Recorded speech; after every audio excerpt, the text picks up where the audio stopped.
Hey, this is the last clip in the series about embarking on the research project. So now we will look at some consideration about setting up database or empirical research. So first, you need to make sure that you know enough because it is not entirely possible to simply rely on skills that you already have.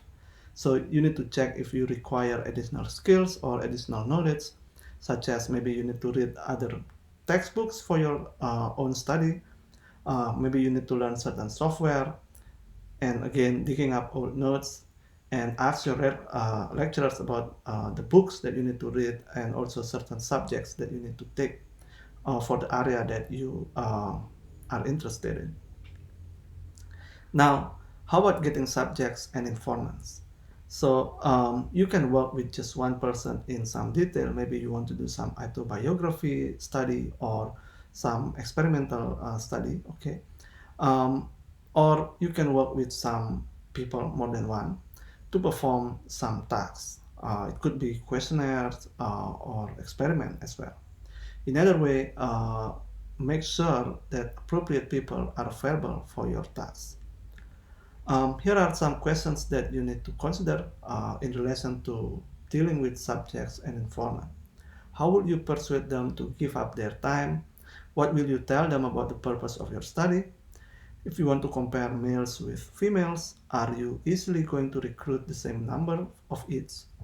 Whom will you use if you are collecting data in the vacation?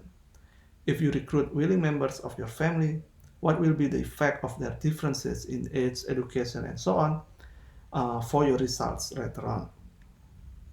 Now, things could go wrong in research. So how would you reduce it? Um, Whenever you work with people, things could go wrong. And if your questionnaire is ambiguous, your respondent maybe not know what to do, so things can go wrong as well. And when you select inappropriate experimental stimuli, maybe you don't get the results that you want. Okay, and another issue is that observer's paradox. This means is that the subject that you study, they are aware of being studied, so that may affect their linguistic behavior. They may change their linguistic behavior because of being observed. And in a way, the data that you will get from them would not be representative of what would normally happen if there is no observation take place. It is good to acknowledge the potential effect of such situation, okay, even though there is technique to reduce it. Here it is. So before you do the real research, in whatever design, you need to do some pilot study or rehearsal. Check that the device you use for recording works, and check if you want to do some interview with the one or two person. If your interview is too long, maybe you need to split this into two sessions, or whether your questions doesn't really make sense, or whether you need to reduce these particular questions. Okay, do prior check for that. The point here is that for any case or any kind of research, you need to take small piece of suitable data, work through it, analyze it, and see if you can achieve what you really want to achieve. Now, how can you end up with manageable results? Yeah, how can you achieve this situation? Oftentimes, we don't think that we know, okay? We don't think that what the result will look like until we have them, okay? Imagine you may think that the data collection technique is the hardest part. But then after you collect the data, you get these 40 hours of videotape or 300 pieces of questionnaire paper. Then you ask to yourself, what do I do with these lots? Okay, this is hard. Okay, so here are some tips. Don't collect too much if the time does not permit. For instance, if you cannot listen to 1 hour recorded data for each subject, don't get 1 hour recorded speech for each subject, okay? If you think you cannot listen to 1 hour recorded data for each subject. And if you design a questionnaire and you spread the questionnaire to, let's say, 500 respondents, you need to make sure that you know how to gather, how to combine, summarize all of those answers that you have from these 500 persons, okay? And then Decide early on what to do if you find bad results or unhelpful respondent. Can you identify clear grounds in advance for excluding such case and no others? Or maybe do you need a couple of extra subjects or data as backups in case you cannot use someone's or some of your respondents' results? Think about this, yeah. It's good to keep this in mind. Check if you need to do statistical tests for your data. Consult this with your lecturer and or supervisor, or you can go online, check online the free resource about statistics. But the point here is that think about this in advance. So those are tips to prevent yourself from having things getting wrong. So now, how can you handle and interpret your results? In any kind of research, you need to be able to summarize data into formats that are easy to digest and compare, either numerical data or qualitative data. So if you use table, for instance, do not restate what is in the table. Yeah, we can read the table.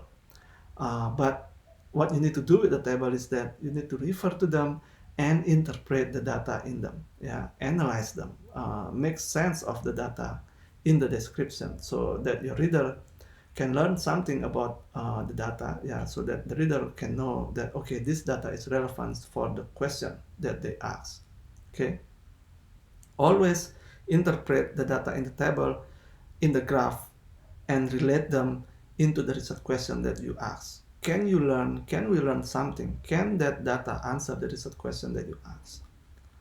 And then numerical data may appear straightforward because you can see that, okay, 20 is different from 25, straight different.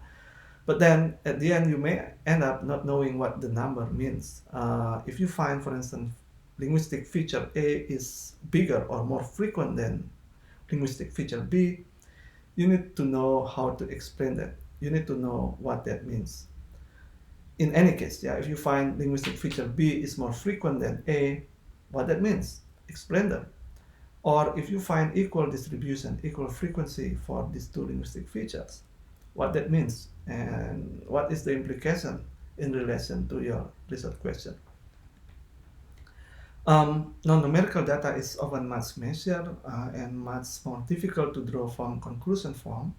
Imagine that from your discussion, qualitative interpretation, you know that speaker tends to put up more resistance to an interruption by person A than by person B. Yeah, you observe situation, and then that makes you know that okay, this person tend to more resistant to an interruption if person A interrupts, but not when person B interrupts. How can you back up that claim?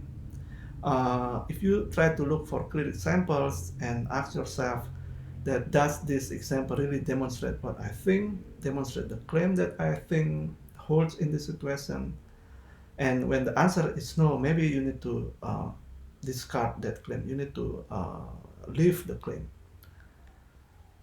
And at some point, you may not find patterns that you expect. Yeah. Before you analyze the data, before you collect the data, you have some expectation about what you will find.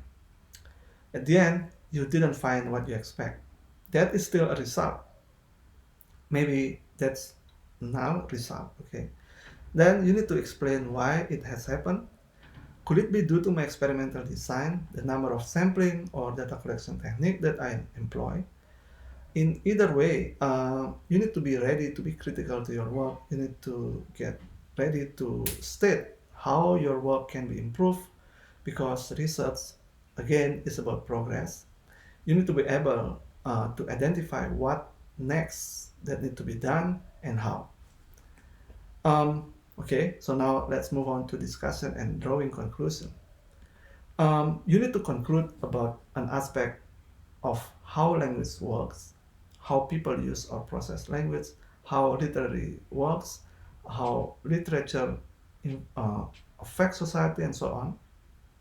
At least you need to be able to speculate based on your data, yeah, based on your analysis on your data. What are the phenomena that you have observed? This is based on your data. How can this phenomena be explained? You can reason about them via various possible arguments, various explanations. Yeah, but at very least, you need to be able to speculate about that. And then you need to make sure that the question that you ask have been answered. Don't introduce new topics that are completely unrelated to your project. Remember, always bring the reader back to your starting point, how your study fits into the broader frame of the topic area that you choose, how your study can answer the research questions that you ask. Okay, what is the implication, what that means? Keep that in mind, because otherwise your reader will get disoriented. Yeah, they read the whole thesis, but at the end they cannot get the summary what that actually means. Lastly, you need to avoid plagiarism, and we will talk more about that later on. So I think that's it about this series, Embarking on Research Project, and I hope to see you again in the next topic of this course. Okay, thank you and bye bye.